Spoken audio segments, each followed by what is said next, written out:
The first thing Don Luca DeLuca noticed was the wine on Mara Vale's sleeve. The second was the poison vial in her pocket. By the time the clock neared midnight, the plus-size sommelier who had spent years protecting his table was being dragged through his own gala as guests whispered that she had seduced her way close enough to betray him. Luca had every reason to believe it. Her fingerprints were on the bottle. The security footage was gone, and Mara had switched his glass without permission. Then she looked him in the eye and said, "Ask your security chief why he knows which glass I changed." Rafe Marconi froze for less than a second. It was enough to make Mara realize the trap was bigger than one poisoned bottle. But if Luca did not see the truth before the midnight toast, the traitor would not need poison to ruin him. At 8:40 p.m., the Belladonna Hotel glowed like a jewel nobody could afford to touch. Crystal chandeliers poured gold across the ballroom. Silk gowns moved between marble columns. Men with private armies hidden beneath tuxedos smiled for cameras beneath the banner of the DeLuca Foundation. Mara Vale stood near the East Service Station, invisible in the way only essential people could be. She wore black from wrist to ankle, her dark hair pinned cleanly at her neck, a silver Tastavan hanging from its chain beneath the lapel of her jacket. Guests rarely looked at her for long. They noticed the curve of her body before the precision of her hands. They saw the plus-size sommelier, not the woman who could identify a vineyard from one breath above a glass. That had always been their mistake. Across the room, Don Luca DeLuca shook hands with a senator, a shipping magnate, and a man Mara knew had ruined two rival import companies without ever raising his voice. Luca looked immaculate in a midnight blue tuxedo, controlled, untouchable. Tonight he was supposed to announce a new maritime alliance at midnight. The deal would make the DeLuca name richer, safer, and far more dangerous. Mara lifted the reserved bottle from its velvet cradle, a 1998 Barolo selected personally for Luca's table. She turned it beneath the light. The wax seal was perfect. Almost. Her thumb paused over a faint ridge near the neck of the bottle. It was tiny, no wider than a thread, but the wax had melted twice. The first layer had been clean and old. The second was newer, hurried, and too smooth.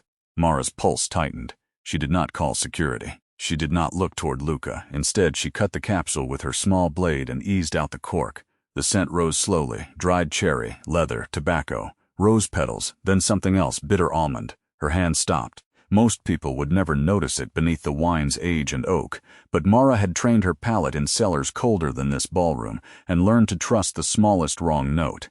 Bitter almond could mean many things. It could be harmless. It could be contamination.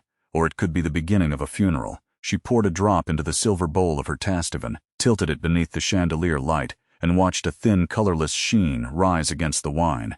Not sediment, not cork taint. Something added. "Mara." Luca's voice came from behind her. She turned, steadying the bottle before he could see the tremor in her fingers. "The wine needs a few more minutes." His eyes narrowed slightly. "It was decanted an hour ago. I know." A nervous laugh came from the nearest table. Sophia Bellini, daughter of one of Luca's allies, leaned toward her fiancé and whispered just loudly enough to carry. "Maybe she thinks the bottle is intimidated by her." A few people smiled. Mara ignored them. She had survived worse than strangers who mistook cruelty for wit. Luca glanced toward the waiting guests. "My table is ready." "So is the wine," Mara said. "But I'd like to choose the first pour myself." He studied her for a beat. Luca was used to obedience, and Mara had just offered him a boundary in front of half his political world. Then he gave one short nod. She crossed to his table. 3 glasses waited in front of Luca, the senator, and the shipping magnate. Mara poured for the others first. When she reached Luca's glass, she let the bottle hover above the crystal. Then, with a movement so practiced no one questioned it, she set his glass aside. She poured from a second bottle, a different vintage, already opened for the reception, and placed it before him. Luca looked at the label. "This is not the Barolo." "No," Mara said quietly. "It isn't." For the first time that evening, his expression changed, not fear, attention. Before he could ask another question, Mara looked down at the original bottle again. Near the base of the cork, caught in a thin fold of wax, was a fragment of clear plastic no bigger than a grain of rice. Someone had opened the bottle, someone had sealed it again, and someone had expected Don Luca DeLuca to drink from it before midnight. Luca did not touch the replacement glass. Around them, the gala continued breathing. Waiters crossing polished marble, a violin quartet lifting through the room, donors laughing too loudly beside the auction display. No one noticed that the most powerful man in the ballroom had stopped moving. Mara leaned closer, keeping her voice low. The Barolo was opened after it was sealed. Luca's eyes remained on her face. "Are you certain?" I would not have switched your glass if I wasn't. His jaw tightened. What did you find? Bitter almond beneath the fruit notes. A plastic fragment trapped in the wax, and the seal was reheated. Poison? I don't know yet. Mara kept her gaze level. But it was tampered with. Luca's hand moved toward the bottle. She caught his wrist before he could touch it. The contact lasted less than a second. Still, the people nearest the table noticed. Sophia Bellini raised her brows. The senator leaned back. A murmur flickered through the guests like a match struck in dry grass. Mara released Luca immediately. Don't touch it, she said. His expression cooled. You are making a scene. I am preventing one. For a moment, he looked as if he might order her away. Then Luca made a small gesture toward the far end of the ballroom. Rafe Marconi appeared almost instantly. That was the first thing Mara disliked. Rafe had been supervising the perimeter near the main doors. The service station was not in his line of sight. Yet he arrived before Luca called his name aloud, moving through the crowd with the calm efficiency of a man who already knew something had gone wrong. What happened? Rafe asked. Mara looked at Luca, not him. The reserve bottle may have been compromised. Rafe's gaze fell to the Barolo. By whom? I don't know. But you handled it. So did every person who had access to the cellar. Rafe smiled without warmth. That would be 2 people tonight. You and the cellar steward. The steward left at 7, exactly. Luca's voice cut between them. Secure the bottle, quietly. Yes, Don. Rafe reached for it. Mara stepped in front of the cradle. No. The single word landed harder than she intended. Luca's eyes sharpened. Mara, the bottle needs to be logged before anyone removes it. Temperature history, cabinet access, seal condition, chain of custody. She pointed toward the wax.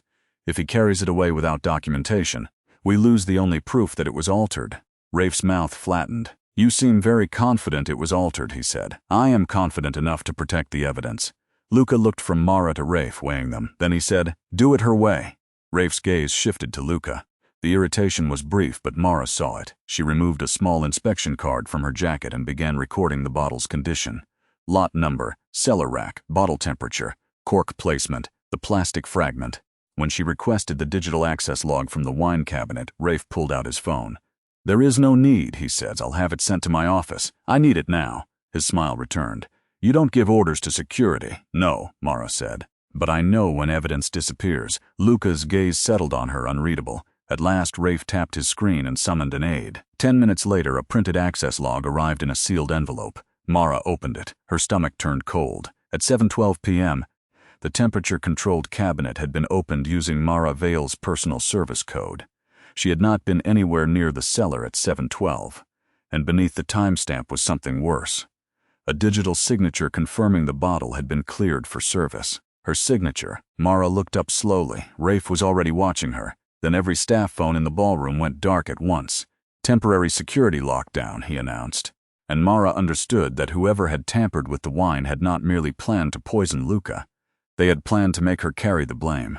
The lockdown changed the ballroom without changing its music. The violinists kept playing. The auction screens continued, showing smiling children and charity numbers. But staff members began checking their darkened phones, whispering at service doors, glancing toward Rafe Marconi for instructions. Mara folded the printed access log once. Then again. You shut down every employee phone because of a bottle of wine? She asked. Rafe's expression remained smooth. Because someone may have attempted to poison Don Luca. Someone used my code. Your code opened the cabinet. That is not the same thing. Luca stood beside the table, one hand resting against the back of his chair.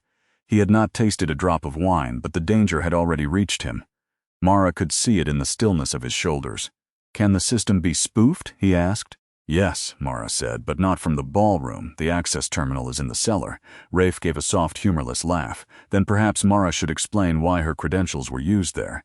Mara met Luca's eyes. I can explain by showing you the cabinet's temperature log.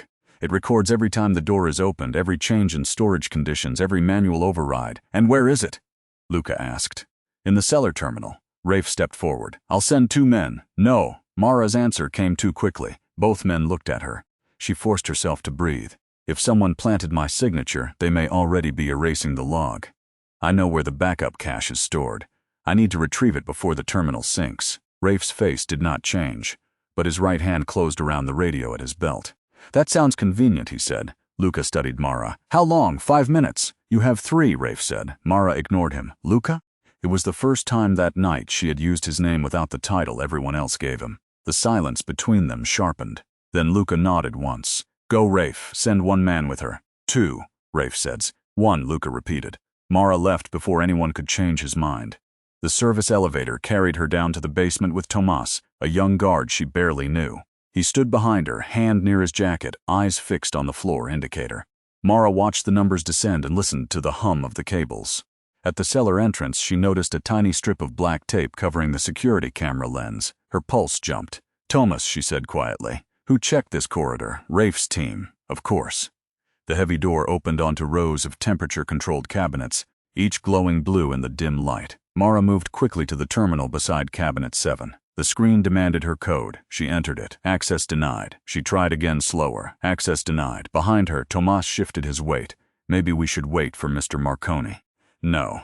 Mara dropped to one knee beside the cabinet's lower panel and slid a narrow service key from the lining of her sleeve. It was not a criminal tool. It was part of her job. A sommelier who managed rare vintages had to know how to access a manual diagnostic port when electronic systems failed. The panel clicked open. A faint warmth brushed her fingers. The cabinet had been forced to run hotter than its standard setting. Mara connected the diagnostic cable to the terminal and watched a recovery screen load. Files appeared one by one. Temperature history, manual override, door access. At 7:12 p.m., the cabinet had opened. At 7:13, the temperature rose by 4 degrees. At 7:17, a secondary credential had entered the system. Not hers, a master key. Mara tapped the entry. The name was partly corrupted, but 3 letters remained visible.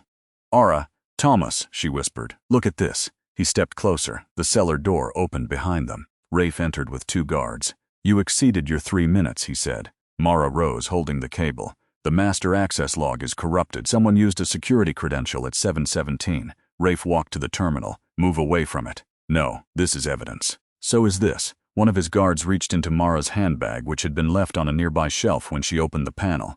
He drew out a small glass vial, clear liquid, a white label, no name. Tomas stared at it. Mara did not move. "I've never seen that before," she said. Rafe picked up the vial with a handkerchief and held it beneath the blue cellar light. "Then perhaps you can explain why it was in your bag," he said. Mara looked back at the terminal. The corrupted master credential had vanished from the screen. Then Rafe lifted the Barolo bottle from the evidence case beside the door. A black dusting kit appeared in his guard's hands. Minutes later, he held up the report. Mara's fingerprints were all over the bottle, not just on the neck, not just on the cork, on the glass near the base where a trained sommelier had no reason to touch it. Rafe's voice turned cold. "Don Luca will decide what to do with you." And for the first time that night, Mara realized the traitor had not simply placed evidence in her path. He had built the entire path around her. By 10 o'clock, Mara was sitting beneath a flickering fluorescent light in a security room 3 floors below the Belladonna ballroom. The room had no windows, no clock, just a steel table bolted to the floor and a camera in the upper corner that watched her without blinking. Rafe had removed her phone, her service key, and the silver Tastavan from around her neck. He had not removed the slim hairpin tucked beneath the twist of her dark hair. That told Mara one of 2 things. Either he had missed it, or he wanted her to think he had. The door opened. Luca entered alone. He had taken off his tuxedo jacket. His white shirt sleeves were rolled to his forearms, and his face had the same controlled hardness it carried in meetings that ruined other men's lives. Behind him, a guard closed the door. Mara did not stand. "You let Rafe search my bag," she said. Luca remained near the door. "I let security preserve a crime scene." "You mean the crime scene he manufactured? You were alone in the cellar with a tampered bottle. Your access code opened the cabinet. A vial was found in your bag. Your prints are on the glass." "My prints are on the bottle because I inspected it, not where they were found." "Then ask who had time to lift them." His eyes darkened. "Mara." The way he said her name was not tender. It was a warning. She leaned forward, both palms flat against the cold steel table. "You asked me for certainty. I gave you what I had. The wax was reheated. The wine had been altered. The cellar log showed a master credential after my code was used. Rafe said the record was corrupted. It was corrupted after he arrived. He has protected this family for 15 years, and that makes him incapable of betrayal." Luca's silence answered too much. Mara swallowed the anger rising in her throat. She had worked for the DeLuca organization for 4 years, not as a criminal, not as a secret weapon. She had built a wine program for Luca's hotels, his private events, his legitimate businesses. She had turned down offers from 3 famous restaurants because Luca promised she would be valued for her knowledge. Tonight, with one planted vial, she had become disposable. "You don't believe I would poison you," she said. I believe someone wants me to think you did. That is not the same thing, no. His voice roughened slightly. It isn't. For the first time, Luca moved closer. Mara could smell smoke and cedar on him. She hated that some part of her still associated that scent with safety. What are you not telling me, he asked. Nothing. You told me the bottle was dangerous. You switched my glass without permission. You refused to let Rafe take it. Those are not the actions of someone with nothing to hide. No, Mara said. They are the actions of someone trying to stop you from being harmed. His gaze held hers. Then the door opened before either of them spoke again. Rafe stood in the doorway with a tablet in his hand. We have a problem, he said. The preliminary chemical scan is back. The substance in the vial is cardiac glycoside. A chill moved through Mara, not fast-acting poison, not enough to kill Luca instantly, enough to weaken him, confuse him, trigger a cardiac event under stress. At midnight, during the announcement, Rafe continued, the dosage would be difficult to detect in red wine. Mara looked at Luca. That is exactly what I told you. Rafe's eyes slid toward her. You identified the method quickly because it is my profession, or because you selected it. Luca's jaw clenched. Rafe placed the tablet on the table. There is more. The council wants this handled before guests become aware. We should move her off-site. Mara looked from Rafe to Luca. Off-site where? Rafe did not answer. Luca did.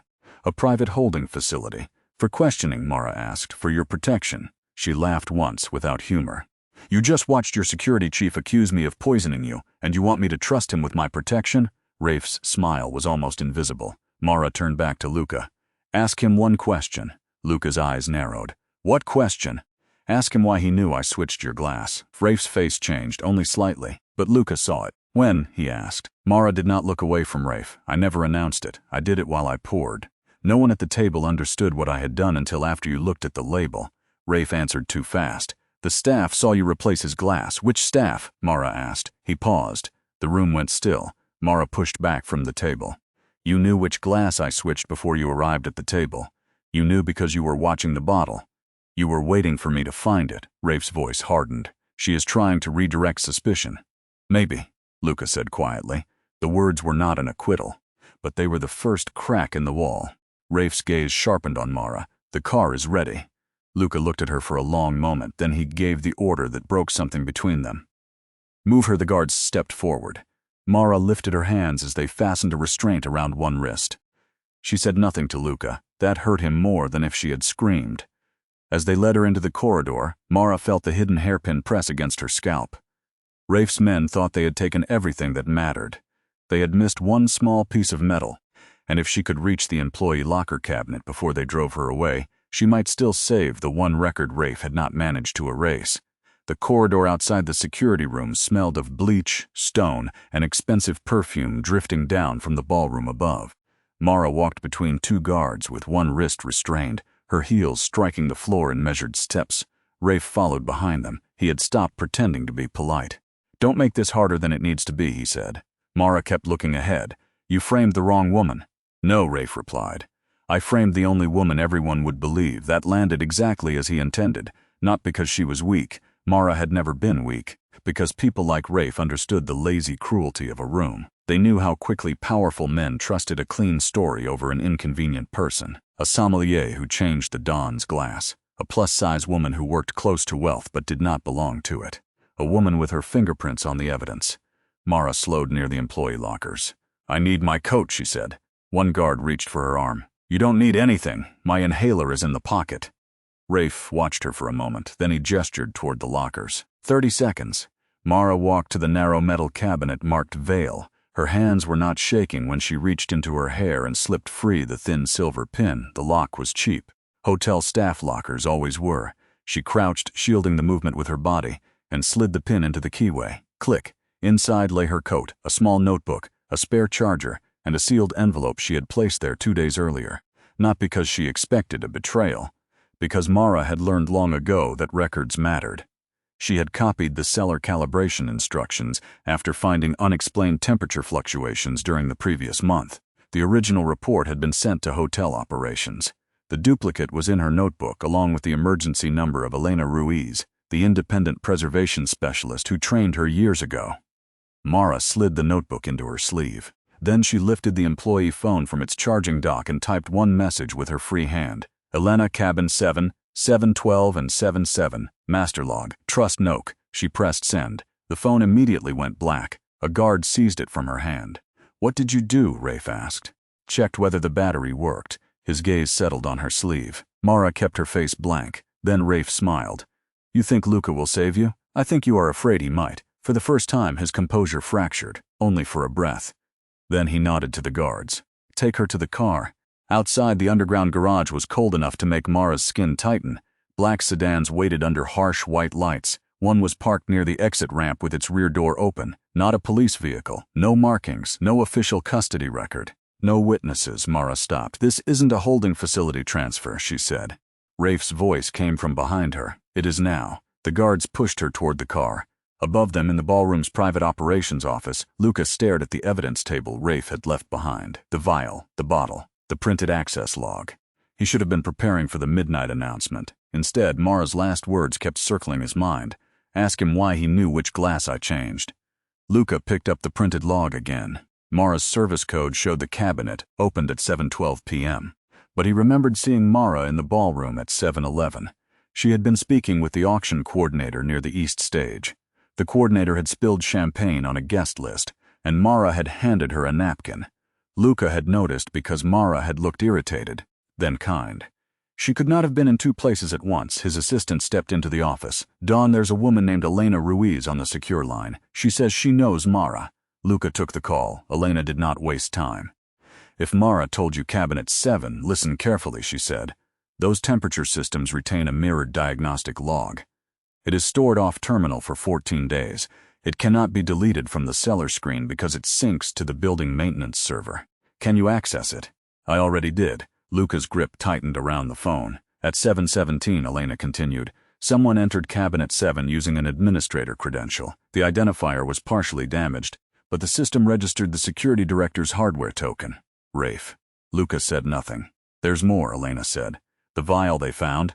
If it was planted after Mara opened the cabinet, the chemical residue will be on whatever carried it. Gloves, bag lining, a tool. Someone made a mistake." A sound came through the office door. One of Rafe's junior guards crossed the hallway carrying an equipment case. Luca recognized it. Portable forensic kit. Black powder, fingerprint brushes. The case had been used on the bottle. He noticed a clear smear on the guard's right glove. Not powder, wax. Luca stepped into the hallway. "Stop!" The guard froze. Luca opened the case himself. Inside, beneath the brush tray, lay a pair of disposable gloves. One fingertip carried a tiny black fleck of plastic, the same kind Mara described. His stomach dropped.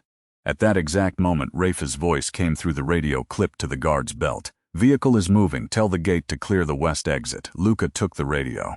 "Which vehicle?" he asked. Silence. Then Rafe answered too carefully, "The transfer vehicle."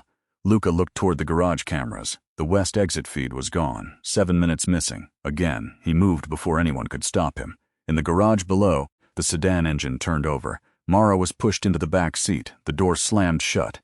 Then headlights cut across the ramp. A black armored SUV shot down the incline and stopped sideways in front of the sedan, blocking the exit completely. Its driver's door opened. Luca stepped out, and every person in the garage understood that the woman he had just abandoned was no longer leaving with Rafe.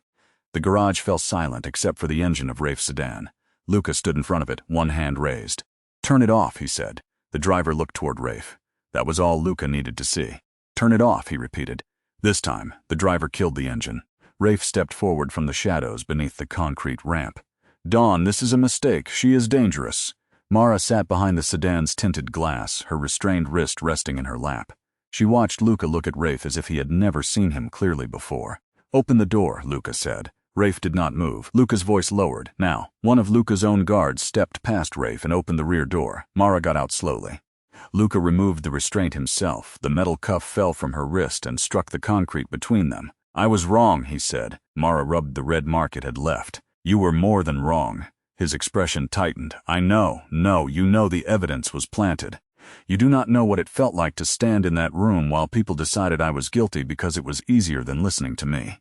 Rafe interrupted. "She is manipulating you." Mara turned toward him. "You keep saying that because you are running out of other words." Luca faced his security chief. "Give me your phone." Rafe's eyes narrowed. "Don, your phone." For the first time, Rafe hesitated. Then Luca's men closed in. Rafe handed over the device. Luca passed it to his assistant, who had arrived with Elena Ruiz on a secure video call. Elena's face filled the screen. Her gray hair was tied back, her expression sharp and impatient. "I verified the server mirror," she said. "The system recorded a security administrator token opening cabinet 7 at 7:17. The token was assigned to Rafe Marconi." Rafe's mouth hardened. "My token was cloned." "Possibly," Elena replied. "Then you will have no objection to a full forensic review." Mara stepped closer to the phone. "Ask him about the wax." Luca looked at her. "The plastic fragment in the seal was not packaging," she continued. "It came from a heat sleeve. Whoever reopened the bottle used a portable resealing tool. That tool leaves trace resin behind and residue from the person who handled it." Elena nodded. "If the tool is in his equipment case, we can authenticate the connection." Rafe gave a short laugh. "You think a trace of wax proves I poisoned anyone?" "No," Mara said. "It proves you accessed the bottle. And the vial? It proves you needed a story." Luca's assistant examined Rafe's phone. "Don." She turned the screen toward him. A message thread showed an unsent draft addressed to a shipping broker named Calder Voss. "Midnight announcement fails. De Luca will be unfit. Activate exitum." Rafe moved before anyone expected it. He grabbed the phone from the assistant's hand and smashed it against the concrete. The sound echoed through the garage. Then he smiled. "You have nothing now." Mara looked at the broken device. "No," she said. "We have what you were afraid to leave behind." Rafe's eyes flicked to her. That tiny reaction gave her the last piece she needed. He did not fear the text message. He feared the Gala. Mara understood the real shape of his plan at once. The poisoned Barolo was not meant to kill Luca. The cardiac glycoside would make him appear unstable during the midnight announcement. The Maritime Alliance would collapse. The investors would invoke their exit clauses. And Calder Voss, Rafe's hidden buyer, would acquire the shipping route through a distressed sale by morning. "It was never about removing Luca," Mara said. "It was about making him look weak in front of the people who need him to be strong." Rafe's face became unreadable. Luca looked from Mara to the ballroom elevators. "The announcement cannot be cancelled. If I cancel it now, Voss gets exactly what he wants." "Then don't cancel it," Mara said. Luca studied her. "What are you suggesting?" She looked toward the upper floors, where music still drifted faintly through the building. "We give Rafe the thing he came to take." Rafe gave a contemptuous smile. "You think I will walk back into that room?" "You will," Mara said. "Because you still need to make sure Luca drinks," she explained quickly. They would tell only a small circle that the original Barolo had been replaced by a rare 1947 bottle from Luca's private collection. In reality, the decanter on Luca's table would contain harmless wine marked with a mineral compound used in wine preservation. Invisible to guests. Impossible to remove from bare skin, gloves, or a resealing tool without laboratory solvents. Elena could identify it within minutes. "If Rafe tries to interfere with the glass again," Mara said, "he carries the proof himself." Luca's gaze did not leave her face. "You would walk back into that ballroom after what I did. I am not doing this for you," Mara said. "I am doing it because he tried to turn my work into a weapon against me." Then she added quieter, "And because if I walk away now, he wins twice." For a long moment, Luca said nothing. Then he held out his hand, not to command her, not to pull her closer, only to offer. Mara looked at it. She did not take it, but she walked beside him toward the elevator. Above them, the clock moved toward midnight, and Rafe Marconi was about to learn that the woman he dismissed as convenient evidence had become the only person in the room who knew how to expose him. At 11:55 p.m., Mara Vale returned to the Belladonna ballroom wearing the same black dress, the same wine stain on her sleeve, and none of the fear Rafe Marconi expected to see. The music softened as she entered. Conversation died in small pockets around the room. People remembered her being led away. They remembered the vial lifted from her bag, the poison, the whispered word assassin. Sophia Bellini stood near the stage with her fiancé, her champagne untouched. "She came back?" she murmured. Luca entered beside Mara, but not ahead of her. That detail unsettled the room more than anything else. Rafe was already there near the stage, speaking to the shipping magnate. His tie was straight. His expression was calm. Only the slight pallor beneath his eyes betrayed the fact that Luca had seen the first crack in his story. Mara had instructed Luca not to arrest him yet. Not because she trusted Rafe. Because a man like Rafe would call every piece of evidence planted until his own choice became the evidence. At the center table, a crystal decanter waited beneath a silver cover.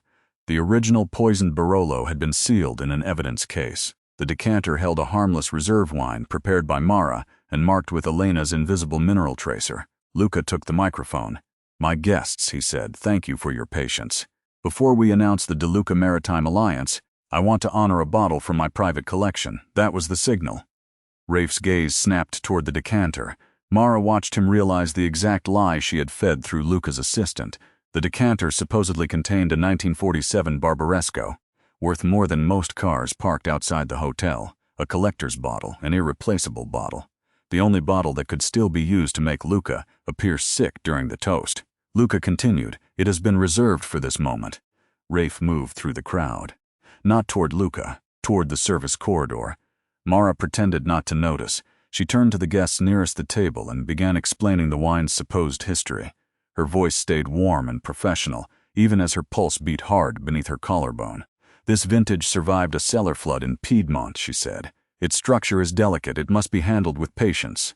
Sophia gave a brittle laugh. "I suppose that is a lesson you needed tonight." Several people looked away. Mara smiled once. "No, it is a lesson people usually learn too late." Behind the service doors a shadow moved. Then the ballroom lights flickered, only once. But Mara saw it, Rafe's contingency. A forced power fluctuation would create confusion, give him cover, and allow his hidden assistant to reach the decanter. Luca's men tensed at the perimeter. He had placed them there under the excuse of protecting the donor list.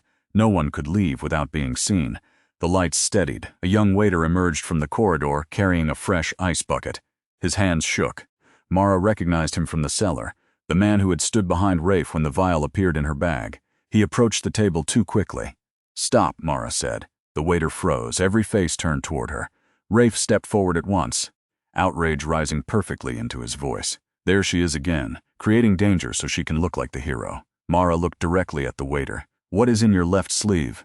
The young man's face drained white. Rafe spoke over her. "Search her. She has already interfered with the wine once." Luca's gaze hardened. No one touches Mara. The ballroom went completely silent. Rafe's mask slipped. "You are trusting her after what she did?" "I am trusting what you have been trying to prevent," Luca said. Mara walked to the waiter. "Show me your hands," she said gently. He did. His right glove was clean. His left glove carried a faint gold-brown powder near the fingertips, mineral tracer. He had touched the decanter. Mara lifted the silver cover. The wine inside had not changed color. No guest could have known anything was wrong. But Elena, watching through the ballroom's private security feed from the operations room, spoke through Luca's earpiece. "Confirmed. The marker has transferred. His left glove contains the same compound." The waiter looked at Rafe. That was his mistake. Rafe moved fast. He grabbed the young man's arm and pulled him towards the service corridor. "Get him out of here," he ordered. But Luca's guards closed the exit. The waiter began to panic. "He told me it was only a sedative. He said the Don would miss the speech and I would get my sister out of debt." Rafe slammed him against the wall before he could say more. Gasps broke across the ballroom. Luca's men pulled Rafe back. His cufflink struck the marble floor and rolled beneath the table. Mara saw something caught on the edge of his right glove, a thin, clear strip of plastic, the same kind embedded in the Barolo's wax seal. She bent, picked up the cufflink, and held it toward the nearest chandelier. A smear of dark red wax marked its underside. Rafe's face turned gray. Mara looked at Luca. "Ask Elena to compare it to the seal." Elena's answer came seconds later through the earpiece. "Same resin profile, same heat sleeve polymer. It's a match." Rafe gave a short, bitter laugh. "You think that proves I wanted him dead?" "No," Mara said. She pointed to the large screen behind the stage. "His own deal does." Luca's assistant stepped to the controls. The ballroom screens changed. The Foundation logo vanished. In its place appeared a mirrored copy of Rafe's deleted message, recovered from the hotel network archive before he destroyed his phone. "Midnight announcement fails. DeLuca will be unfit." A second document appeared beside it. A shipping acquisition agreement between Calder Voss and a shell company controlled by Rafe's brother-in-law. The magnate beside the stage swore under his breath. Sophia Bellini covered her mouth. Rafe looked around the ballroom and saw that no one stood with him. Not the guards, not the donors, not even the young waiter he had tried to sacrifice. Then the grandfather clock near the stage began to strike midnight. 1 bell. 2. Rafe twisted suddenly, driving his shoulder into the nearest guard. For a second he broke free. He ran toward the terrace doors. But Mara had noticed something earlier that night. The external security lock there had been damaged during the power flicker. She had told Luca to seal it remotely. Rafe hit the door. It did not open. Luca's guards reached him before the final bell finished ringing. And as they forced his hands behind his back, Mara stood in the center of the ballroom with the untouched decanter before her. The traitor had tried to use her gift against her. Instead, he had left every answer in the one thing he believed no one would respect enough to understand: a glass of wine. The clock stopped chiming.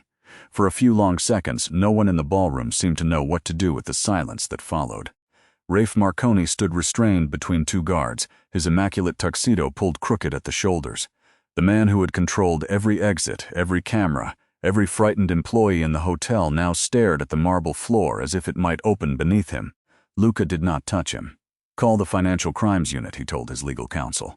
"Turn over the phone archive, the hotel maintenance logs, the access token records, the decanter, the original bottle, and every item recovered from security." Rafe looked up sharply. "You would hand your own security chief to the authorities?" Luca faced him. "You stopped being my security chief when you used my name to destroy innocent people." Then he turned to the young waiter. "You will give a full statement," Luca said. "My counsel will make sure you have independent representation." The waiter nodded, trembling. Rafe's power disappeared not with a gunshot or a threat, but with paperwork, witnesses, preserved evidence, and the simple fact that everyone in the ballroom had seen him try to silence the man he had recruited. Mara watched the officers arrive through the main doors, not DeLuca guards, not men who answered to Luca. Actual investigators, summoned by the hotel's legal team and briefed on the chain of custody Elena had preserved. They photographed the bottle, sealed Rafe's cufflink, bagged the disposable gloves, and took the waiter's statement before anyone could reshape it. Only then did Mara allow herself to breathe. Luca stepped onto the stage. The guests expected him to smooth the scandal away, to protect the DeLuca name, to make Mara disappear from the story as neatly as Rafe had tried to do. Instead, Luca took the microphone. "Before this night continues," he said, "I owe someone the truth in front of everyone who heard the lie." The room became still again. Mara wanted to leave. She wanted the ballroom, the crystal, the curious eyes, and Sofia Bellini's tight little smile to become someone else's memory. But Luca looked at her without asking her to come closer, so she stayed where she was. "Mara Vale identified a threat to my life," he said. "She protected me before she had proof anyone would protect her. I ignored her warning. I allowed suspicion to become humiliation. I allowed her to be detained without giving her the respect I demand for myself." His voice did not break. It did not need to. "I was wrong." Sofia lowered her gaze.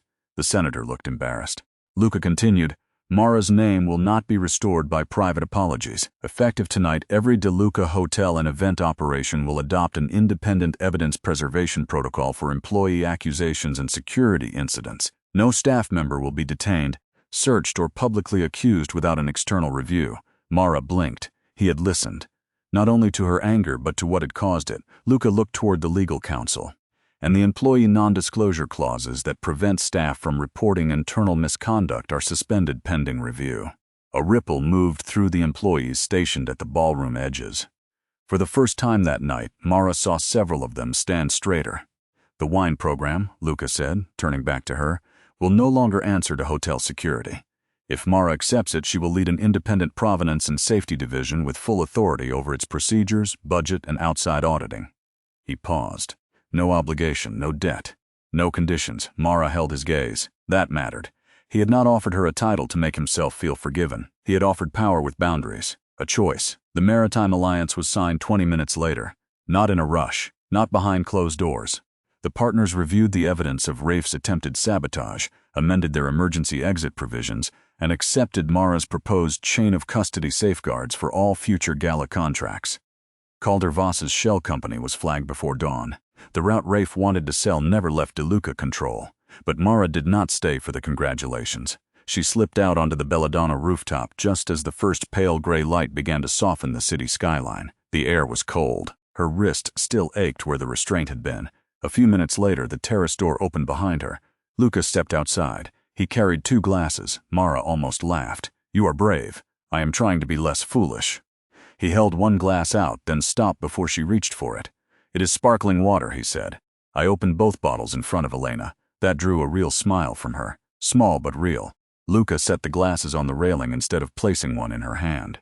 "I cannot undo what I did," he said. "I won't ask you to pretend it did not happen. You shouldn't. I know." They stood in the quiet for a moment. Then Luca said, "Tomorrow I would like to take you to dinner." Mara looked at him. "As your boss? No. As Don Luca? No." He met her eyes.